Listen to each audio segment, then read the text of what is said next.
Good morning, everyone. My name is Kara Sherpa, and I was an SOS participant for 8 years, and I'm happy to be working at SOS Outreach as the Alumni Relations Intern. We're thrilled to be here with Phil Gosch, a partner and attorney at Brownstein, Hyatt, Farber, Schreck. Phil, thank you for being with us today, and could you please tell us about yourself and how you are involved with SOS? Sure. Thanks, Cara. Hi, everybody.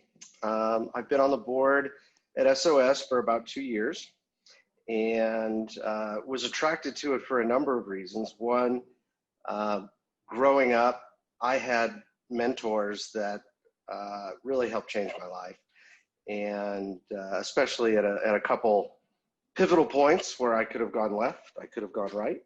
And so I've always appreciated the value of mentorship and wanted to give back in that regard.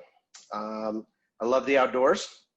I think incorporating the outdoors into more youth's life and experience can help, change their world as it did mine and continues to do mine. And then number three, my practice as a lawyer involves the hospitality industry, the ski resort industry, and so being involved in SOS really pulls together all three of those interests of mine and my passion for skiing. And thank you for your response. The first question I have for you is, how did you navigate high school and the uncertainty of what to do after? Carefully, in hindsight, probably not perfectly. I don't know that anyone does. For college, I stayed close to home. I always knew I wanted to go to college. I grew up in a relatively small town in Nebraska, and staying close to home at the University of Nebraska felt safer for me at the time. It was much more affordable. I had friends from high school there. It was a couple hours down the road from my parents. So I stayed close to home for college. By the end of college, I was ready to get far from home. So I went to law school at NYU in New York City, which you couldn't find a more dramatically different place from Nebraska than New York City. And that really changed and transformed my life. It really opened my eyes to a lot of things, the diversity of the world, the differences in people, and just wider personal and professional experiences. So, I wanted to fly, but I guess I did the right thing for me in that I waited until I was a little bit older to fly too far. I'm actually calling you from New York City. I'm in Queens right now. Awesome. And then the second question I have is, how did you navigate your career after college? And could you please talk about your decision to go to law school right after undergrad? So, when I'm older than anyone who's listening to this, I'm sure.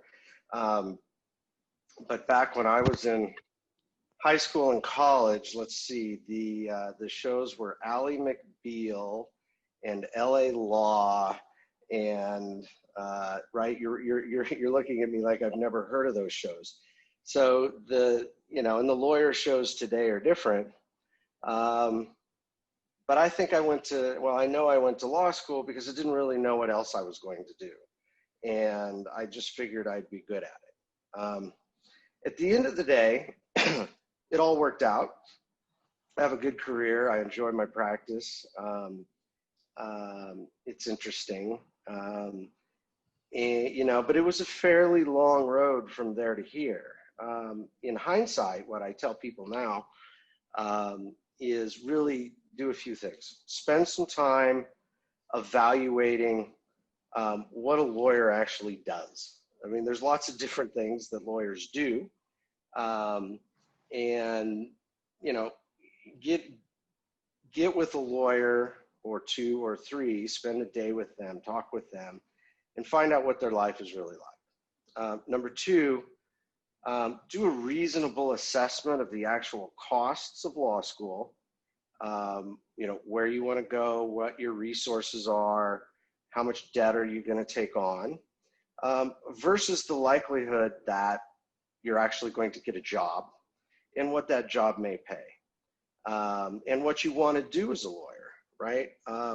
Because there's lots of people that go to law school, incur a bunch of student debt, and then they can't find a job as a lawyer.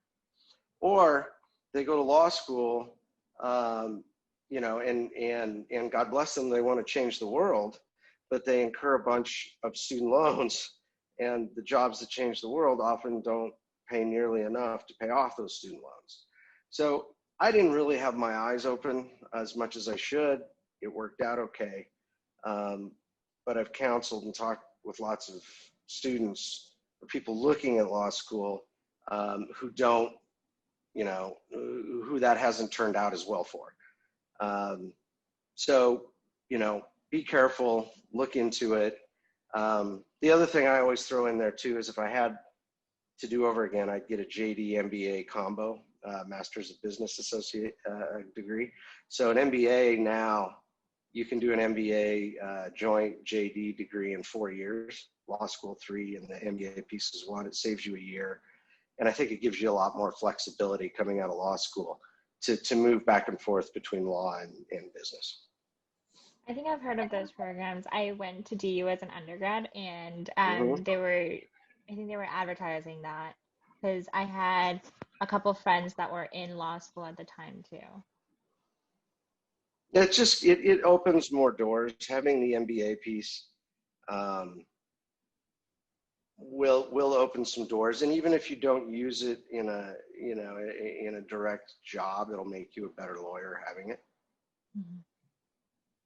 And then the next question that I have for you is, what tools in life do you use every day to ensure success? What tools in life? Uh, well, what's that song? Stay humble and kind. That's something I remind myself every day. The less I'm thinking about me and my stuff and my problems or issues, the better day I'm going to have. So if I'm focused on others, whether it's my kids, right, or my ex, or my parents, or my clients at work, right, or charitable things, getting outside of myself in a healthy way it could be reasonable exercise. It could be, going for a hike. I've said for years that I shouldn't be up here without adult supervision. And so I just find myself, if I'm thinking about others, if I'm trying to add some good here and there throughout my day, rather than sitting around worrying about woe is me, that really helps a lot. And that response is probably sort of pandemic driven, right? Having spent the last, spent the last 6 months, dealing like everybody with the twists and turns of the way the world is right now. Ultimately, I had a high school counselor. This was one of the pivotal mentors I had, told me long ago, and I sometimes I struggle, sometimes I focus on it, but it's balance. He used to always say to me, "Balance, grasshopper," which came from like the old kung fu TV series, which is like way before your time. It was even a little before my time. But the idea of balance, for me is important, and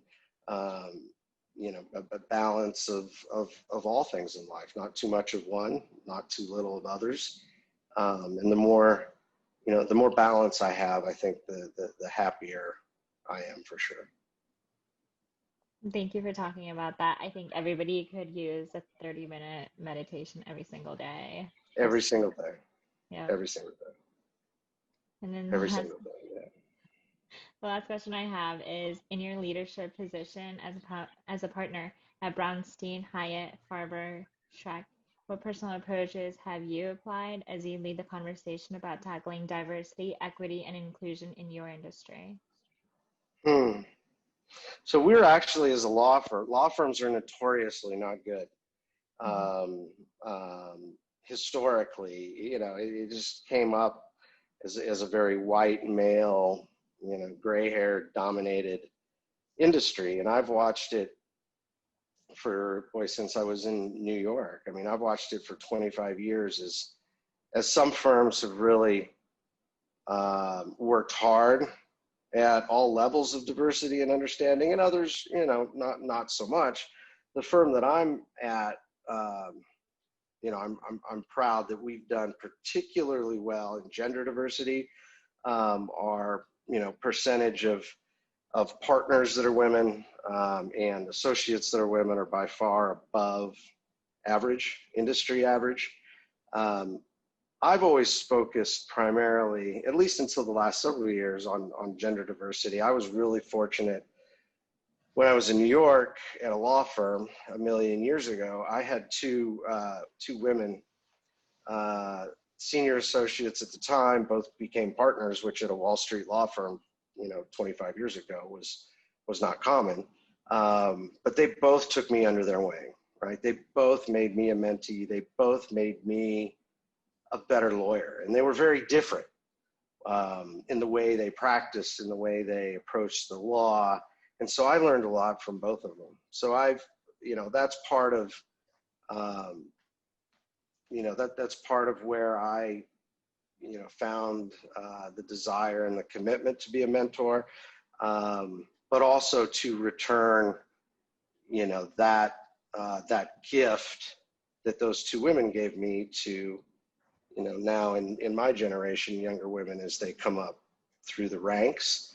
Um, Racial diversity, harder for me over the years to be as proactive as I have been on gender, but certainly as a law firm, we're doing better and better. We see more and more color coming through the door, more and more sensitivity to the importance of equality.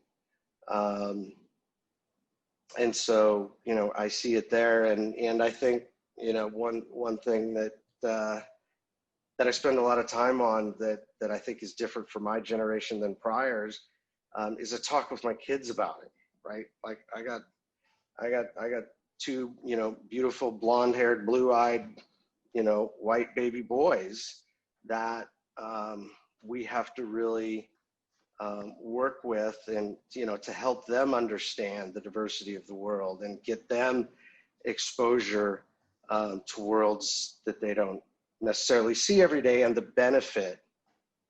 For me, living in New York changed everything. I mean, I grew up in Lily White, Nebraska, and boy, dropped me into Greenwich Village in 19, geez, what was it, 94, having only been on a plane once, right, and hardly ever out of Nebraska, and all of a sudden, dropped into one of the greatest melting pots in the world of diversity, and all the ways things can be diverse in New York City. They're diverse, and so that's when I really started to see the differences, and then over time see the benefit of it, and the importance to our next generation. And and I think we see a lot of that culminate in what's happening, in the country, over the last, 4 or 5 months. So I don't know if that answers your question, but that's sort of that's my experience anyway. no, that does. That touches on your industry and the strides that your firm is taking to lessen the gap between the I think the inequality that genders face in the workplace and the forward strides that um, needs to happen as we go forward too. Thank you so much for being with us today. And I Thank think you, that's all Cara. the questions I had for you. Okay. Thank you. Thank you for all you're doing.